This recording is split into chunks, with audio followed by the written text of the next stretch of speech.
Amoraim, Sevoraim, Geonim, Rishonim. The generation of the Rishonim. Many Rishonim. Like in the Talmud, many Amoraim. I just tell you the first generation of the Amoraim. Rabbi Yochanan, Rish Lakish also. It's Rabbi Shimon ben Lakish. Rish Lakish, Rabbi Shimon ben Lakish. He was the brother-in-law of Rabbi Yochanan. Actually, he was the head of the mafia. And any lady he was running after, one time he saw Rabbi Yochanan go to dip in the ocean. And he saw him, he looked like a lady, and he jumped just to see him. Then he find out he's a man. And Rabbi Yochanan asked him, "Who are you?" He said, "My name is Shimon." And like she was the head of the mafia. He told him, "You have so much power that you jump from the mountain just for a lady. If you have this power for the Torah, you're going to be a big rabbi." He said, "Listen, promise me. You're going to learn Torah? Hey, I have my sister. She's pretty like crazy." Because when Rabbi Yochanan came, the Gemara said it, even it was dark, it was so much beautiful, it's become light. Even dark nighttime. And he said, "I have a sister, I'll give you my sister." He said, "Fine, I learned Torah, I promise." So then he wanted to go back, he doesn't have the power anymore. Because the person who learned Torah, his power is less. The Torah that he has give him power on one side, but the other side always have Torah in his mind. He always kind of busy.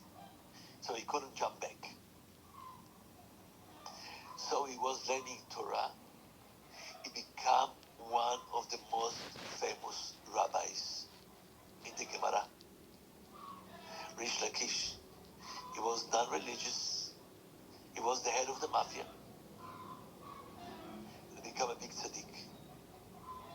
But because, and Rabbi Yochanan was so much beautiful, and he have how you say this? Not the eyebrow, this one. Sorry? Lashes. So then it was too long, and his eyes, he didn't look around. He was a big tzaddik, always was down. There was a person with a gold pincetta take his lashes when he went in to look. He didn't look all the time. So then he was learning with Rish Lakish. And he say, Rish Lakish is so much deep. Because of him, my Torah, it's much more. It was his brother-in-law. Rish Lakish was learning deep, and he did the Teshuvah, different person. And he married Rabbi Yochanan's sister. And then, because he was head of the mafia, he did a lot of stuff, he had a scratch here on his lips. And the scratch in his lips, it looked like he always smiled.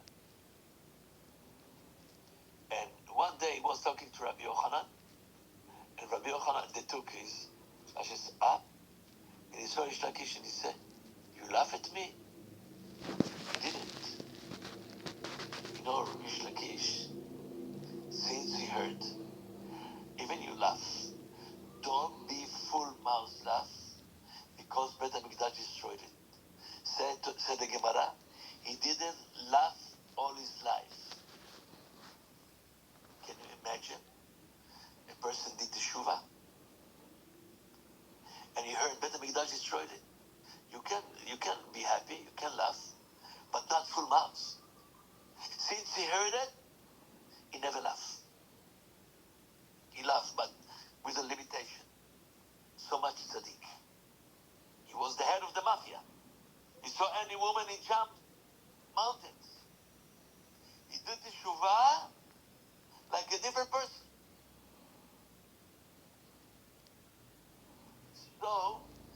Yochanan was thinking that he's laughing. When Rabbi Yochanan get like Rebbe, when Rebbe was serious, so then we know he says. Rebbe was laughing, not serious for a second. Rabbi the president, we know something happened in the world. Because once these tzaddikim, everything they did, it's affected to the heaven, to Hashem. And then he's laughing, he's not serious for a second. Somebody dies, somebody killed, something happened. Those crazy tzaddikim. So Rabbi Yochanan, he was kind of, hey, Rish Lakish laugh on me. Because of that, very fast Rish Lakish died. He didn't even laugh. Just have a scratch because he was before in the mafia, and he passed stuff. He had signs on his face.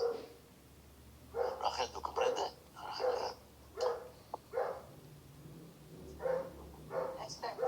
Esther, ¿tú comprendes? So he died. Rabbi Yochanan heard the story that he didn't laugh because of that. He was so much sorry. And he said, I have nobody to learn Torah like Rish Lakish. Then Rabbi Yochanan died too. There is a different shitot.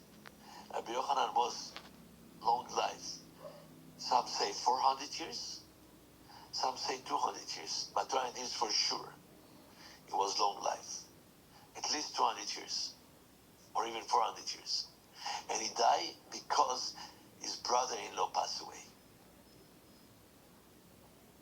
And who killed his brother-in-law? He killed him. That he was angry at him. Why you laugh at me? My mistake. So we understand this is Tanaim, this is Amoraim. Rabbi Yochanan, three generations of Amoraim.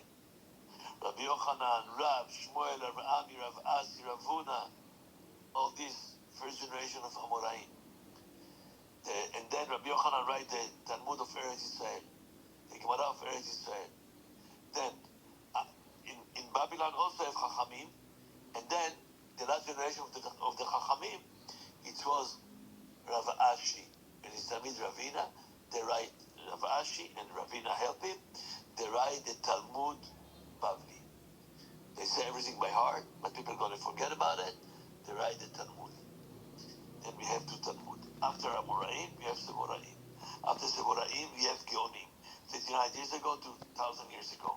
So then the Talmud of the Sevoraim, the Geonim, the Talmud of the Geonim, of the genius, is Rabbeinu Gershom Me'or HaGolah. And then we have Rashi and all the Rabbanim, 200 Rabbanim. The grandson of Rashi is Rabbeinu Tam, very famous, Rabbeinu Tam. And then and we have in the Talmud, one side is Rashi, the other side is Tosfot. Tosfot means to add, we add. What we add? We add all the Chachamim. Was from Rashi. Grandson, children of Rashi, or the Chachamim, all the Chachamim, or Zarua, many rabbis, until we know Rabbeinu Meir Merotenburg, Maharam Merotenburg, Rabbeinu Meir Merotenburg. He was in a jail 22 years. His Talmid is Rosh. He ran to the Rashba. Rashba is Ramban. His Talmid of Rashba is Ritva, Ramban before. And then it's come from Chachamim. It was in Provence. That is today's Monaco. And also was Chachamim over there. Rabbeinu Yonah, very famous Rabbeinu Yonah. And then we have Chachamim in the Rif. Rabbeinu Yitzchak El-Fasi. It was in Fas, in Morocco. Then we have the Rambam in Spain. Then after the Rambam came to Morocco, then he came to Mitzrayim, to Egypt. So then it was Ashkenazi lane, Sephardi lane. Many Rabbanim until 500 years ago. 500 years ago, Big Rav was in Spain, Inquisition. He sent all the Jews, he went to Portugal. From Portugal, he ran to Israel 550 years ago. He His name is Rabbi Yosef Karo, the Shulchan Aruch. Since then, we don't call it Rishonim, the first rabbis. We call them Ajaronin, the last. It's already 550 years. We call them